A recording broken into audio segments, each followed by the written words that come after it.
हरे कृष्णा। आज की इस क्लास में सभी भक्तों का स्वागत है। हम कीर्तन से स्टार्ट करेंगे। जय राधा माधव कुंज बिहारी,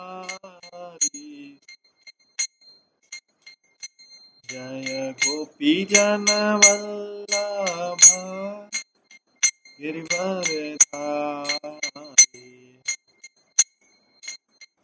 यशोदानंदन व्रज जन रंजन, यमुना तीरावनचारी,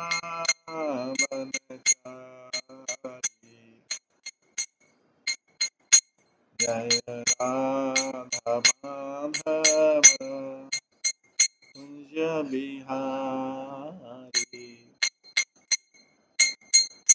हरे कृष्णा कृष्णा कृष्णा हरे हरे, हरे राम राम राम हरे हरे, हरे कृष्णा कृष्णा कृष्णा हरे हरे, हरे राम राम राम हरे हरे,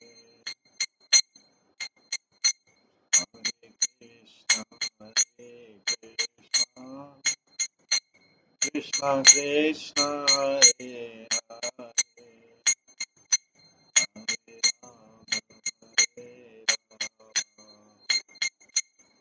हरे राम राम हरे हरे,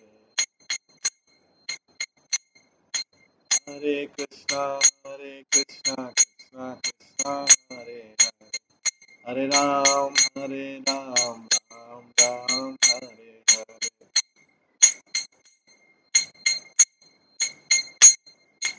हरे कृष्णा कृष्णा कृष्णा हरे हरे, हरे राम राम राम हरे हरे, हरे कृष्णा कृष्णा कृष्णा हरे हरे, हरे राम राम राम हरे हरे, जय राधा गोविंद राधा गोविंद राधे, जय राधा माधव राधा माधव राधे,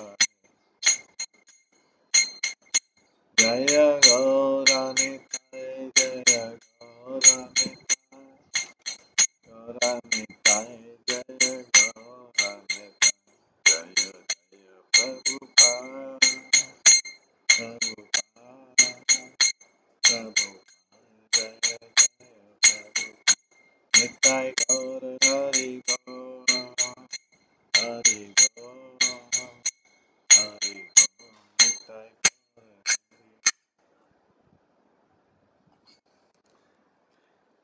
श्री श्री राधा गोविंद देव की जय। श्री जगन्नाथ बलदेव सुभद्रा महारानी की जय। श्री श्री गौर निताय की जय। श्रील प्रभुपाद की जय। सभी भक्तगण,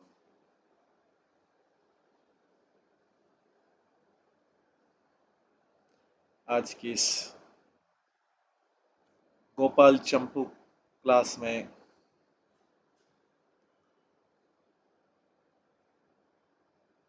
सभी भक्तों का स्वागत है।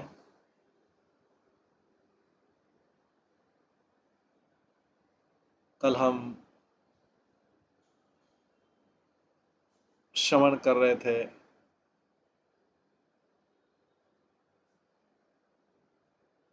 श्री गोपाल चंपू के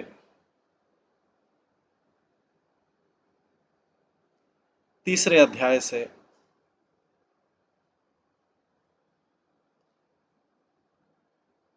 श्रवण कर रहे थे।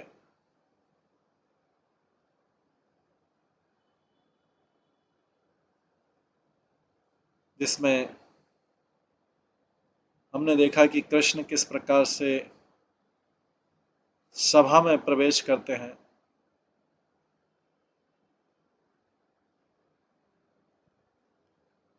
और सभा में दोनों रत्न जटित भूमियों में रत्नों से जटित अनेक सिंहासन है, उन पर दोनों और श्री कृष्ण बलदेव दोनों ही भैया यथा योग्य अर्थात बाएं एवं दाएं भाग से बैठकर प्रसन्न चित्त से युक्त सुशोभित हो रहे हैं। जिस सभा मंडप में उत्तर दिशा की ओर वाली रत्न खचित भूमि एवं दक्षिण की ओर मुख वाली सुशोभित श्रेणी को अधिकार करके श्रीमान ब्रजराज विराजमान, नंद महाराज जी सभा में उसमें कृष्ण बलराम भी जाते। श्री ब्रजराज की ओर बाईं और रत्न जटित भूमि में पश्चिम की ओर मुख वाली शोभा की मूल कारण स्वरूप जो श्रेणी है उसी का अवलंबन करके परम सुखदाता श्री ब्रजराज कुमार विराजमान है। इसी प्रकार श्री कृष्ण की दाहिनी और रत्न खचित भीत के पास सटी हुई पूर्व की ओर मुख वाली सुखदायिनी श्रेणी है, वहां पर परम हितैषी विशिष्ट ब्राह्मण समुदाय के सहित पुरोहित वर्य श्री शांडिल्य मुनि जी अच्छे प्रकार विराजमान है तथा दक्षिण दिशा वाली रत्नमय भूमि में विशिष्ट पराक्रमी कुछ आभीर वीर विराजमान है।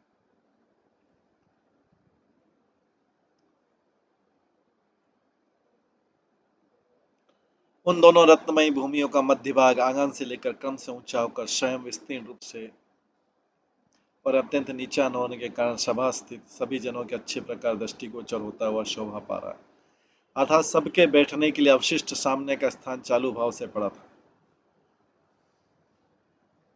ऐश्वर्यशाली गोलोक के सम्राट श्री नंद जी को सन्मुख करके दोनों रत्नमय भूमियों के मध्य भाग में स्थित होकर दोनों ही सूत पुत्र हाथ जोड़कर अपने परिकर वालों के साथ खड़े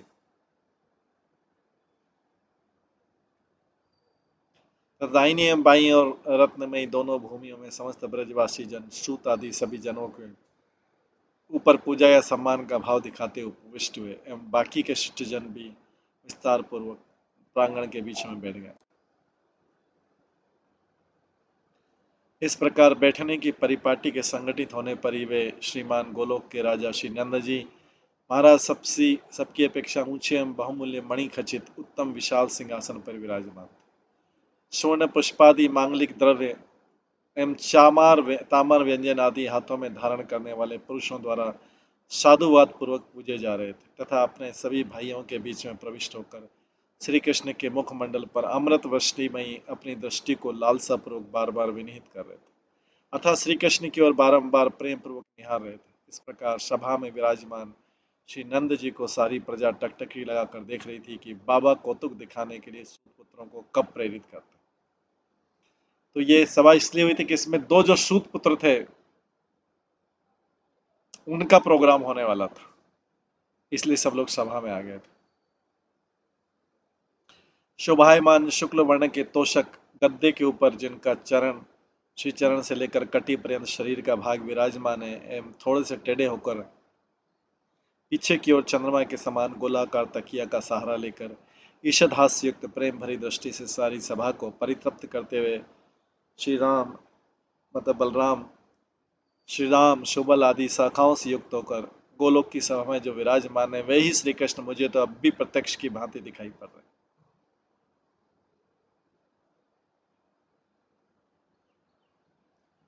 ये जीव गोस्वामी जी करें उस दर्शन में श्री कृष्ण की देह कांति आदि का इस प्रकार वर्णन होता है जैसे उस समय ये सभा में वर्णन हो रहा है। उस समय सभी जनों की नेत्र पंक्ति श्री कृष्ण के श्याम वर्ण में श्याम दशा को, लाल वर्ण के नेत्र एवं ओष्ठों में लालिमा को, पीले दुपट्टे की पीली कांति में पीलापन को धारण कर रही थी एवं अनेकों प्रकार की कांति में अनेक रंग की हो जाती थी। इस प्रकार श्री कृष्ण के अंग प्रत्यंग की शोभा द्वारा सभी जनों की दृष्टि पंक्ति तत्काल अनेक प्रकार की दशा को प्राप्त कर मृदु एवं मधुर हास्य के बहाने नटों का उपहास कर रही, अर्थात दर्शक जनों की दृष्टि श्री कृष्ण के अंग की अनेक प्रकार की कांति पर गिरकर चंचल एवं विक्षिप्त सी हो रही थी। इससे प्रतीत होता है मानो वह जन दृष्टि नटों का प्रयास कर रही।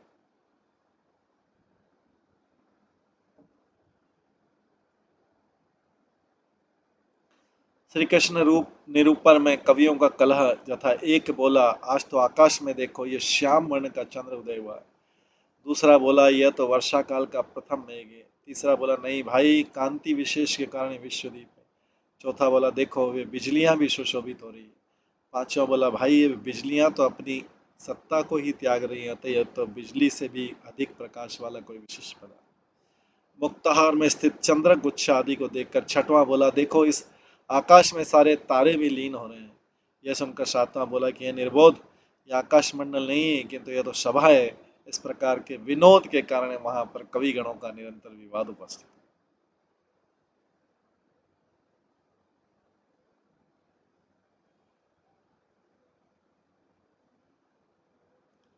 उसी सभा में श्री कृष्ण के शरीर को सभाकार रूप से वर्णन करने वाली किसी कवि की कविता इस प्रकार है।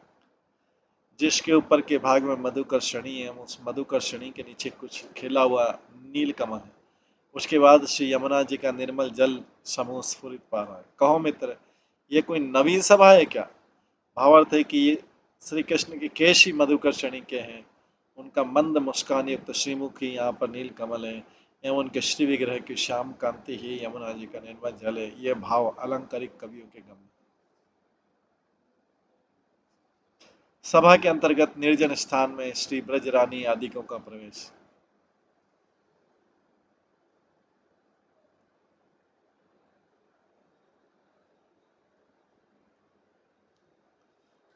श्री रामकृष्ण दोनों भाइयों द्वारा अपने प्रतिनिधि रूप में नियुक्त तथा उन्हीं के द्वारा प्रेरित प्रसिद्ध नाम वाला कुशल श्री दामा समृद्धिशाली श्री ब्रजराज को निवेदन करके तत्काल ही पुर के भीतर आ गए। विस्तीर्ण प्रांत एवं कमल पत्रों के समान परस्पर सटे हुए मरकत मणि से बने हुए उत्कृष्ट भीतों के प्रत्येक छोटे छोटे स्थानों को अतिक्रमण किया। इन स्थानों के ऊपर बैठे हुए जनों के नेत्र नीचे की ओर हो रहे थे, अर्थात सभी आधे नेत्रों से ही देख रहे थे।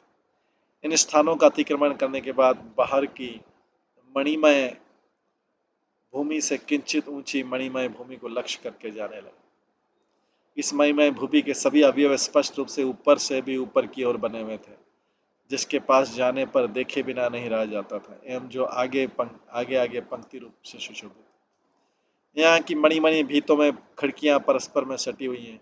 इस पूर्वोक्त मणिमयी भूमि के निकट ही श्रीमती ब्रजेश्वरी देवी यशोदा माँ को लिवाकर मणिमयी भूमि के दरवाजे पर द्वारपाल को नियुक्त कर दिया। पश्चात भ्रुकुट के इशारे से श्री यशोदा आदि के सभा में आने को समझाकर पुनः स्वयं भी श्री रामकृष्ण के पास ही जाकर बैठे।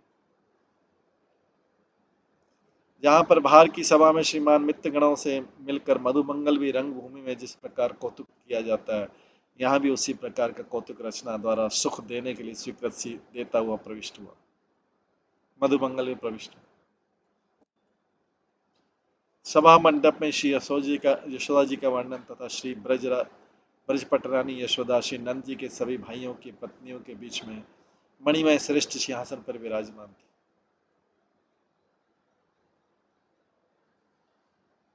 श्री कृष्ण बलदेव की नववधु भी आसपास में सेवक भाव से स्थित थी। अपने पुत्र के अपूर्व चरित्र के प्रति जिनका मन लालसायुक्त था, ऐसी श्री कृष्ण माता सभावन की खिड़की से अपने पुत्र के मुखचंद्र की शोभा को स्नेह पूर्वक निहार कर। तदंतर श्री ब्रजराज ने मधुतापूर्वक आज्ञा दी कि हे मधुकंठ एवं स्निग्धकंठ, हम सभी उत्कंठित हैं, अतः तुम दोनों किसी एक विषय पर उल्लेख करो। उन दोनों ने हाथ जोड़कर निवेदन किया, महाराज आरंभ करने योग्य किस विषय का अवलंबन करके कथन उपकथन करें।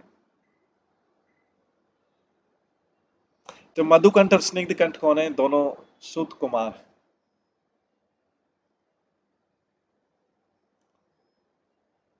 ब्रजनाज ने उनको आज्ञा दी। ब्रजराज बोले, तुम दोनों ही सर्वज्ञ हो, इस बात को जानने और जनाने के लिए हमारी कथा द्वारा ही हमको विस्मित कर दो। वे दोनों बोले, शिष्ट अग्रण्य महानुभाव की जैसी आज्ञा, किंतु हम दोनों बालकों में से एक के लिए आज्ञा दीजिए, जिससे एक जन श्रोता बन सके। श्री ब्रज बोले, एक एक दिन के अंतर से प्रत्येक ही क्रम से वक्ता श्रोता बनते रहो, किंतु आरंभ का बड़ा भाई श्रेष्ठ कहा जाता। तदंतर मधुकंठ ने उत्कंठित होकर शीघ्र ही हाथ जोड़कर मंगल आचरण में नांदी का पाठ करते सभी सभासदों को आनंदित कर दिया।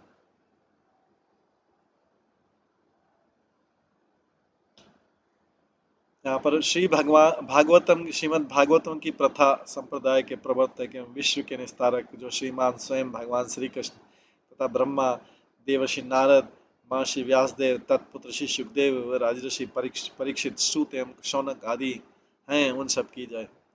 तब श्री ब्रज के महत्व का विस्तार करने के लिए जिनकी प्रबल इच्छा थी, ऐसे परम मनोहर पूर्वोक्त महानुभाव को हम बार बार नमस्कार करते हैं। तदनंतर जिसके कुछ पीछे दोनों ओर मड्डू अर्थात जल तरंग बाजा बजाने में चतुर रत्नचूर्ण और सुमति, ये दोनों ही छोटे छोटे दो ताल ग्रहण करके गायन करते विद्यमान थे, एवं जिसकी दाहिनी ओर अग्रभाग में भ्राता स्निग्ध कंठ श्रोता बन के बैठा था, बस वही मधुकंठ वक्ता होकर सभी जनों की अधिक प्रीति युक्त किमाम प्रसन्न कर रहा था। इस प्रकार सभी साजबाज के सांगोपांग उपस्थित हो जाने पर मधुकंठ ने फिर भी उत्कंठा पूर्वक गायन, नृत्य एवं हाव भाव का अभिनय करते कथा कहना प्रारंभ किया।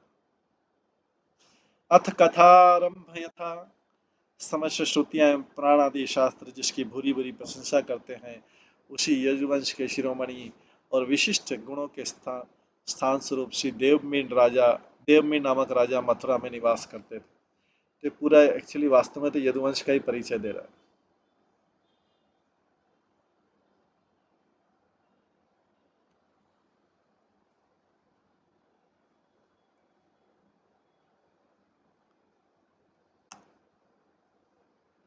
उन्हीं क्षत्रिय शिरोमणि महाराज अधिराज के दो भार्या थी, पहली क्षत्रिय वर्ग की और दूसरी वैश्य वर्ग की।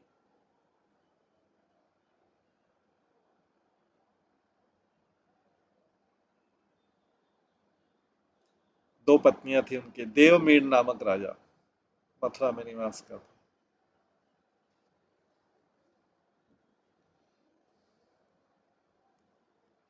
दोनों रानियों के क्रम से यथायोग्य दो पुत्र उत्पन्न हुए। एक का नाम था शूरसेन और दूसरे का नाम था पर्जन्य। तो देवमीना नाम का मथुरा का राजा हुआ, उसकी दो पत्नियां थी।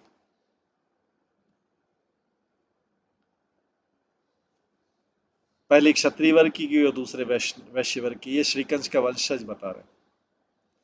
दोनों रानियों के क्रम से यथायोग्य दो पुत्र, एक का नाम था शूरसेन और दूसरे का नाम था पर्जन्य था। उन दोनों में से शूरसेन के वसुदेव जी आदि पुत्र उत्पन्न हुए।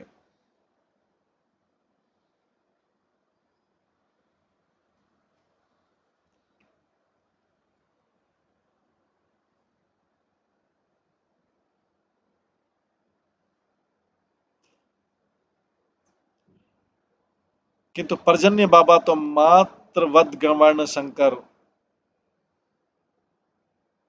इस न्याय के कारण वैश्य जाति को प्राप्त कर गैयाओं के आधिपत्य को ही अधीन कर गए, अर्थात उन्होंने अधिकतर गो प्रतिपालन रूप धर्म को ही स्वीकार किया। तो क्षत्रिय राजा था, लेकिन दो पत्नियों से विवाह, एक क्षत्रिय थी और एक वैश्य थी।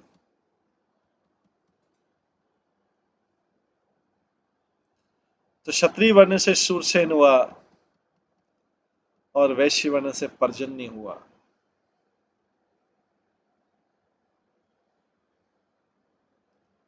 तो शूरसेन से वसुदेव आदि पुत्र हुए, किंतु पर्जन्य बाबा तो मात्र वध वर्ण शंकर के कारण वैश्य जाति को प्राप्त हो गया, गैयाओं के आधिपत्य को ही अधीन कर गया, अर्थात उन्होंने अधिकतर गोपाल प्रतिपालन रूप धर्म को स्वीकार किया। वे महावन में निवास करते थे और वे बाल्यकाल से ब्राह्मणों की दर्शन मात्र से पूजा करते थे। इन ब्राह्मणों के मनोरथ पूर्ति पर्यंत देव वस्तुओं की वृष्टि करते थे। वैष्णव मात्र को जानकर उससे स्नेह करते थे। जितना लाभ होता था उसी के अनुसार व्यवहार करते थे तथा आजीवन हरि की पूजा करते रहते थे। एवं ब्राह्मण के मनोरथ पूर्ति पर्यंत देव वस्तुओं की वृष्टि करते थे। वैष्णव मात्र को जानकर उनसे स्नेह करते थे। जितना लाभ होता था उसी के अनुसार व्यवहार करते थे तथा आजीवन श्री हरि की पूजा करते थे। उनकी माता का वंश भी सब दिशाओं के समस्त वैश्य जाति का भूषण स्वरूप होकर परम प्रशंसनीय था। विज्ञ पंडित जन भी जिनकी माता के वंश को आभिर विशेष कहकर पुकारते हैं, इसलिए माता का वंश उत्कर्ष विशेष को प्राप्त।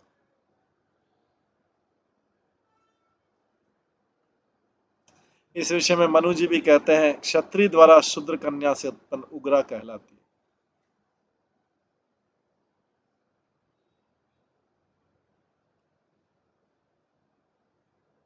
और ब्राह्मण के द्वारा उसी उग्र कन्या के गर्भ से आवृत्त नामक उत्पन्न होता है। ब्राह्मण के द्वारा वैश्य पुत्री में उत्पन्न कन्या को अंबष्टा कहते हैं और इस अंबष्टा के गर्भ से ब्राह्मण द्वारा अभीर जाति का जन्म होता है।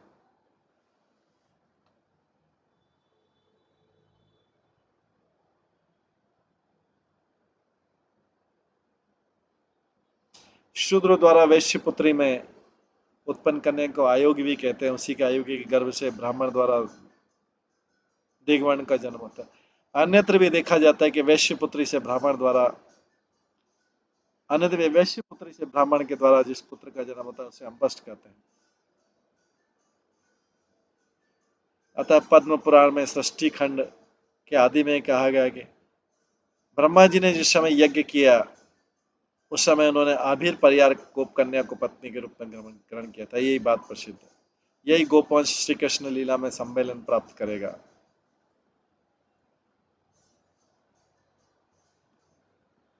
इस प्रकार से विभिन्न वर्णों का इसमें वर्णन किया गया है।